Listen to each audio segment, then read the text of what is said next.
Welcome to the Pistons Fanatic. I am your host, Dave Dalton, and I'm excited to share my passion and perspective of our Detroit Pistons as we go on this fantastic voyage together. I've been a diehard Piston fan since the days of Dave Bing and Bob Lanier. I've also been a head basketball coach of a very successful program in northern Michigan. Currently, my daughter and I are coaching one of the best AAU teams in the country. We have a lot to cover today. Greg Popovich, Hall of Shame, the tanker. Also, as the great Howie Mandel once said, deal or no deal when it comes to the James Wiseman's trade that seems to be on hold for the current time. We're going to start out with Popovich and the tank job that the San Antonio Spurs shamelessly did last night. So, Adam Silver, I hope you were watching the game and get even just a little bit of idea of what the Spurs are doing. First of all, they traded away Josh Richardson, which was a really good player for them. A lot of teams were interested in him. He averaged 12 points a game and 3 rebounds and 3 assists. So he wasn't there last night. He's a wing player that's a defender. He went to New Orleans. They got him to be a piece of a playoff team. All they got for him was they got Devontae Graham, who played and lit up the Pistons last night. But the reason they got rid of him is because of his contract. He was not playing for the Pelicans. He was not even seeing court time. He's a small guard that could shoot the three, which he did last night. But they really traded him just to get off his contract. The Pelicans did, and so that's why the Spurs got a bunch of draft picks for him. So to take on that bad contract, they also traded out their probably best player, Jakob Poeltl, who went to Toronto for a conditional protected first round pick. He was averaging 12 points a game, shooting 60%, 9 rebounds, but he was a great defender. That's why everybody wanted him. It's because his defense, his help defense, he's a great shot blocker, and all they got for him, they got a protected first-round pick and 2 second-round picks, and they got another player thrown in who's of no substance. So what did they do last night? We don't hold out anybody. Bojan Bogdanovic plays every game. He plays every game of every back-to-back. And it's crazy. All of our players, we don't sit anybody. And they set out Keldon Johnson. He's averaging 20 a game, 5 rebounds and 3 assists. He is an incredible player. Trey Jones, who scored 25 against us last time, he's averaging 13 points. He's our starting point guard. 13 points, 4 rebounds, 6.3 assists. And he's a great player. Romeo Langford he comes off their bench and he played good. He plays really good at times. He's averaging 7 points, 4 points a game, and 3 rebounds. Jeremy Sohan, he plays point guard for them too, and he's played way better lately. He's a rookie, but he's played great. 10 points, 5 rebounds, 3 assists, and he's just really tough. Devin Vassell, 19 points. They set out all these guys against us. And we set out nobody. So all these teams, Houston set out their 3 best players against us. Are you watching, Adam Silver? Do you realize this? So they traded away their best players. So who did they have left to play against our Detroit Pistons last night? Again, we had Cade set out because of his surgery, and Bagley set out because of his surgery. Everybody else played.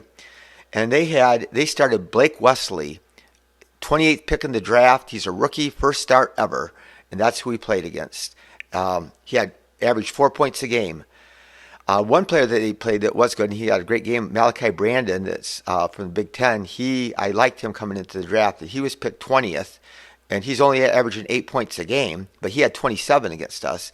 But he was not a starter. So they had none of their starters, and they had Bate Diop. I don't know. He was a few years ago, he was the 48th pick in the draft and picked in the second round. And, he hardly plays, and he had 15 points.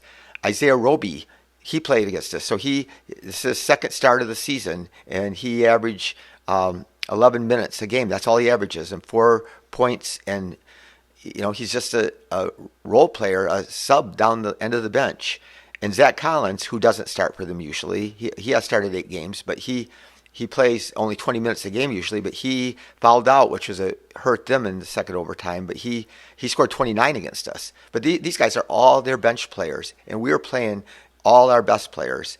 They did get, like I said, they got Graham from New Orleans, and he didn't even start.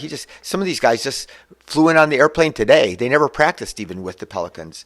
And with the Spurs, and they come into Detroit and they play, and some of them even started, and Graham had 31 points and hit a bunch of threes. He didn't shoot a great percentage, but anyway, the point is just that they just completely tanked. But to make things way worse is Greg Popovich. They're playing, it was a back and forth game. And even though we were trying our hardest and we had some guys play pretty well, especially Jalen Duren, he was out of this world.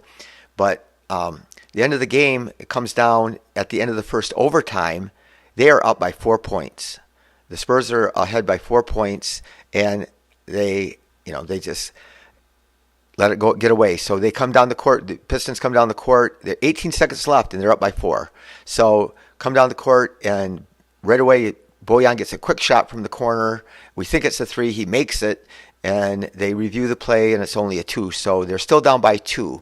So here's where Popovich really came into play. They're taking the ball out of bounds, and it's really, really close to a 5 count. They cannot throw the ball in, and there's going to be a 5 count. And Popovich has a timeout left, and you can get the ball out at half court, at least even throw it down to that end, and there's only 13 seconds left. So he doesn't call a timeout. They throw it away. Livers tips it. Bogey grabs it. He jacks up, some like off balance shot. They bail him out. They foul him. He hits 2 free throws, and they tie the score.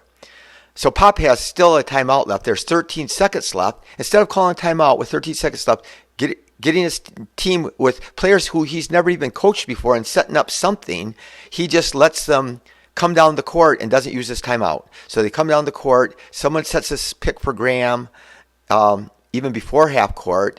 Duren switches out on him, which this was really cool. So Graham's a quick little point guard.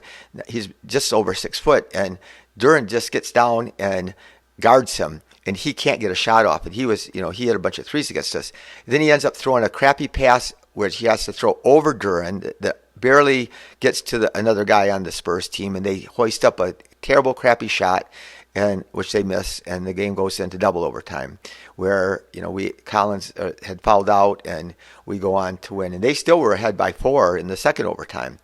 My point is, so they have this team of garbage players. I mean, they're NBA players, and so no NBA players are garbage. I apologize for ever suggesting that, but they're just our, bench players on one of the 3 worst teams in the NBA.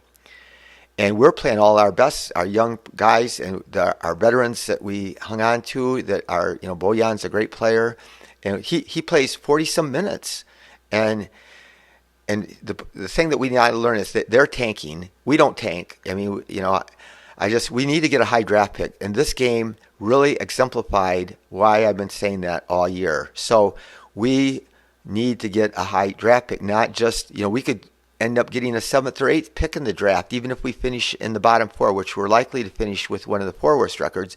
But, these other teams are just completely out-tanking us. I talked about the Hornets. They traded away starters. They traded away their starting center that was having a great year. They traded away a terrific wing player that was their 6th man, that 3-and-D guy, to playoff teams that want to win. And they got those guys, and they got nothing in return. So everybody's out tanking us. And we got to realize we have to get more talent. So we had, other than Cade and Bagley, we had our team last night. They had traded away 2 of their best players, and then they didn't start. They didn't play 5 of their starters, and they still, it took us 2 overtimes to beat them. So that's why we need more talent. I do believe in the guys we have. I love the guys we have. I do believe Cade is likely to be a great, great player. Ivy shows signs of being really, really good. Duren, I mean, sky's the limit for Duren. So, it remains to be seen. Killian struggled again, and Stu's not shooting the ball great, and we're going to talk about that. But we just need more talent, so we need to get a high draft pick. And so I don't know why we can't, rest all these guys on playoff teams. Rest games, load management. Guys are apt to get injured. He's going to be 34, and we're going to play him into the ground. We play him every night. That's the reason for load management, is to prevent injuries. That's a big factor in that. Besides, you play better when you're rested. But we just played last night, and then the Spurs, they get away with, Adam Silver doesn't want tanking, and with the reduced odds, you only get 14% chance if you're one of the bottom three teams of getting the first pick. But still, these teams are, it's embarrassing like it was. Portland did it last year and OKC did it last year at the end where they were playing G League starting lineup. And then if those G Leaguers played too well, they brought in more G Leaguers that just flew in and played. So I don't know what the NBA exactly, I don't know if there's any answer to that you can do. We'll talk about that a little bit more about the game. It was 138 to 131. Again, Bojan played 42 minutes. He didn't shoot as well as he usually does, 11 for 24. He was 0 for 6 on threes, 10 for 10 from the line, though. So that's where we completely out. We shot 49 free throws. We are leading the league in free throws attempted and free throws made. Like I said last episode, we shot bad. We shot 43% overall and 18% on threes. And they didn't shoot great either. They shot 42% and 33% on threes. But Bojan had, 32 points. Stu, his shooting has been a struggle, and he is his last bunch of games. He's hardly made a three in his last bunch of games. He's just, it's insane how many threes he's missed. Let's see, I have it here. He had missed 29 of his last 33 threes going into that last night, and then last night he was only 1 for 6. So that's a problem. So there's one more reason to get Wiseman. We're not sure. Troy loves Stu. Stu's one of the hardest workers and greatest people in the world. So I think that we always keep him. And I think that maybe he'll start, but more likelihood with his inconsistencies right now and his lack of size and athleticism that he would be a great energy guy to play good minutes coming off the bench. He played 29 minutes last night. And he had 15 points, 6 for 8 from the line, and he had 11 rebounds and 4 assists. He did get in foul trouble, so that limited his playing time. But let's talk about Jalen Duren. He scored 30 points, and he had 17 rebounds. So 4 players that were teenagers, 4 teenagers in the history of the NBA have scored 15 rebounds and 30 points in a game. And that's Moses Malone did it 4 times, LeBron James did it, and Jalen Duren and Banchero did it this year for Orlando. So those are the only 4 that did it in history. He is the only player that had 30 points and 17 rebounds. I don't think any of those other players, they had 15 rebounds or 16, but they never had 17. So he's the only player. But the moves that he made last night, he would fake one way and spin back the other way, shoot a jump hook. He made these little twisty drives where he's just showing how much more he has. And we just know he has that, he has innate ability. He has coordination for a big guy, and he has desire to get those 17 rebounds and all the offensive rebounds. He had 4 block shots, 3 assists. It's just crazy how great that he is playing. And he's not always going to play this great, but it was fantastic. Ivy missed his first 7 shots. He played 44 minutes, and he was 3 for 15. But he was 11 for 12 from the line, which, if he doesn't do that, we lose. But he's only a 73% free throw shooter, and he was 11 for 12. So we got a little bit lucky there, and hopefully he's improved. Killian, I don't understand this. We played 39 minutes. He's 1 for 11 and 0 for 4 on threes, and he's just struggled. He did have 6 assists, which is good. But I don't get it. Burks played 14 minutes, and Burks didn't shoot great. But why does Burks play 14 minutes when Killian is struggling and playing 39 minutes? And even Kojo played 17 minutes, and Burks only played 14 minutes. So he wasn't in foul trouble. I don't understand.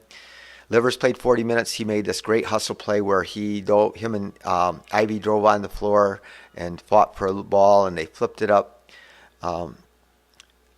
It flipped up to Livers. He dribbles down the court and dribbles into a 3-point shot at the end of the game, and it was a huge play for the Pistons, but great hustle. Livers was 4 for 8, 3 for 6 on threes, 10 rebounds. Some of them were big, but he did play 40 minutes. So anyway, people they were chanting MVP for Bojan, and I love Bojan, and it's cool that they, showed him their respect for him and their admiration for him. But, you're chanting MVP for a guy that just beat a bunch of guys who are at the end of the bench for one of the last place teams in the NBA. I don't think that makes you the MVP, and that's not to diminish Bojan's guts. And, I know he wants to play.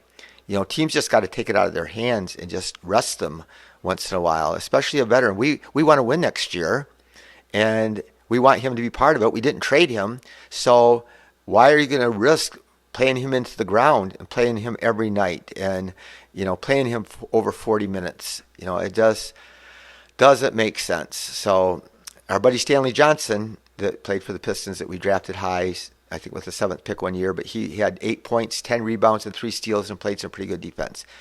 But like I said, it was cool seeing Duran get down in the stance and guard Graham and force him the ball out of his hands and make the pass even difficult, which just shows that he's going to be like Stu. Stu can do that. Stu can switch off onto guards, and that makes him more playable. Now we're talking about Wiseman, because I think Wiseman, he hasn't shown that ability, but he's an amazing athlete. So here's the big thing: deal or no deal. Like Howie says, we don't know if the deal is going to be approved because Gary Payton II, was part of the 4-team trade. So we traded Sadiq, who went to Atlanta. Atlanta traded 4 second round picks to the Warriors. The Warriors traded Wiseman to us, and then the Warriors traded the picks to Portland, and Portland traded them Gary Payton. So they get to do the physical on Gary Payton, and he had been out until January. He started playing again. But I guess he has a core muscle injury that could sideline him for the rest of the year. So we're going to see. First, it was reported that the deal would be that the Warriors had until tonight to decide whether to go through with the deal, because they can just completely nix the deal if they want to. There's also chances, something that was reported, there could be different ways that they could amend the trade, so there's still hope. And but now it looks like the deadline for the Warriors is tomorrow evening, not this evening. So we were hoping that Wiseman was going to get to play against Toronto tomorrow night.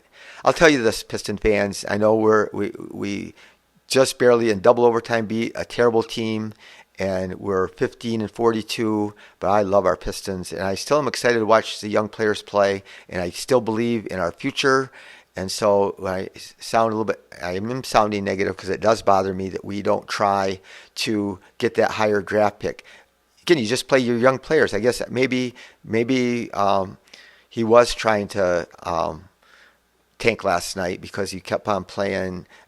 Ivy and Killian were shooting terrible, and they turned it over some, and he still didn't play Burks. And so I don't know, but he played Bojan 42 minutes. So not sure. I don't think that he was really trying to tank. So, but you can try to tank some, and we need to get that high draft pick, but you just don't play all your veterans as much, and you rest them sometimes. And especially what these teams are doing now when you're playing these games, one game can make the difference between you having the worst record or the 5th worst record, or probably the 4th worst record. And that can make a difference in your odds. And then, like I said before, that if teams leap ahead with the lottery that aren't bottom 4 teams end up getting a top four pick, then that pushes everybody back based on your record after that. So we need to get that. We need to get some talent. And like I said, I'd love to get some of a top 4 pick. Obviously, Victor Wembanyama is change us forever, and good chance that Scoot could make a huge impact in our franchise going forward. And I even think Brandon Miller and Amin Thompson could. So we just hope we get a top 4 pick. Then the deal or no deal with Wiseman. So a lot of people still, I talked about in the last episode, people that didn't care about Wiseman, they thought, he's a bust. I have a little thing I'm going to play for you from Draymond Green, who is considered a very smart player, and he, on his podcast, here's what he had to say about James Wiseman. Because I'm very curious to hear what one of Wiseman's teammates has to say about his situation and the fact that he's traded to the Detroit Pistons. To James Wiseman, man, Jimmy Wise, not an ideal start to your NBA career. Not ideal at all. Being moved to Detroit Pistons gives James an opportunity to restart that. And I think that's such a beautiful thing. I feel like in this trade, James Wiseman gets what he needs. The Warriors got what they need. James Wiseman needs to go somewhere where he can play, where he can get minutes and reps, and he's not expected to compete at a championship level. And he did that, or they did that. It's happened for him in going to Detroit, where you're with a bunch of other young guys who's going to make a ton of mistakes, and you just get to play through those mistakes and learn through those mistakes, because as we know in life, experience is life's greatest teacher. So for James Wiseman to go to a situation where he will have the opportunity to play and play through mistakes, it's great for him because he's super talented, super skilled, just haven't had the reps. Played 3 games in college, 20 games his rookie year, no games his second year. He's probably played 15 games this year of actual NBA games. Like, how do you get the reps? How do you see that picture that everyone wants to see, that development that everyone wants you to see? If you never get the reps, yeah, you can watch as much film as you want, but you need the reps. And so, Jimmy Wise, good luck. You're a champion. It's a lot of guys that have been in this league for 10, 15 years that don't check that box. You're a champion. You're going to a situation where you'll have the opportunity to play, where you'll have the opportunity to get better. And I would just say, man, go into it with an open mind. Go into it hungry, understanding that I got a new beginning and I got new life, and take that energy from that and go and be who James Wiseman was expected to be coming up. There you go. That was Draymond Green talking about Wiseman. I want to add 2 things and then. So there's a few other things about that. Wiseman is a tremendous talent, and again, Troy had him at the top of his board that in 2020, and he is a gifted athlete. He's 7 foot tall. So Troy also said that, a big part of the deal was he looks at the Eastern Conference and who are the top teams. And, Cleveland, they have Mobley and Jared Allen that are huge, and they just destroyed us just the other day. And Giannis and Lopez, those guys are huge. Boston has big guys. All these teams in the East and, other people have big guys. I'm not so sure that we can't play even Duren and Wiseman together, but we'll see, and we have to swing. Again, last night showed that we have a deficiency in talent. We need to get high-level talent. And so Wiseman has that potential to be high-level talent. What would happen if Sadiq played for the Warriors? What if he had gone to the Warriors? Sadiq has had some months where he has just been awful. Every year of his career, he's had some bad stretches, including this year, even after 3 years of getting to play and start like every game. And he's still inconsistent, and he still wouldn't be in the rotation. Those guys, I watch a lot of Warriors games, and Moses Moody, he plays really good at sometimes, but then all of a sudden he doesn't get to play. Kuminga is a freak, and he plays, he like changes the game a lot of times, but then he turns around and he goes 3 games without getting to play, and has limited minutes other times. So all of our guys, Killian, what would happen to Killian, man? His first 3 years, he has shown until, there was a stretch like a month or so ago, he was awful. And we stayed with him because we have that opportunity. So I hope Wiseman gets that chance, and I hope that the deal goes through. And I'm just hoping, I'm just hoping that that we just rest some of our veterans sometimes against, especially against these games where they make such a big difference. That's one more win for us and one more loss for the Spurs. And Houston did the same thing, same number on us. So, Adam Silver, I hope you're listening, which I know you're not, but I hope that everybody enjoyed this episode. I know I get pretty pumped up. I had a hard time sleeping last night knowing how badly the Spurs tanked, and we still barely won. And, again, I still shout out to, Ivy came back and played better at the end and did some good things. And Duren was just amazing. So we'll see what happens. And we hopefully Wiseman gets to play for us on Sunday. As much as I love the Pistons, and I would rather watch the Pistons play Toronto than watch the Super Bowl. That's what a Piston fan I am. So I hope you are a big Piston fan, and please share this podcast with your friends that love the Pistons, and leave it review on Spotify if you can, 5-star review. Like it on YouTube and subscribe. That makes a difference for me.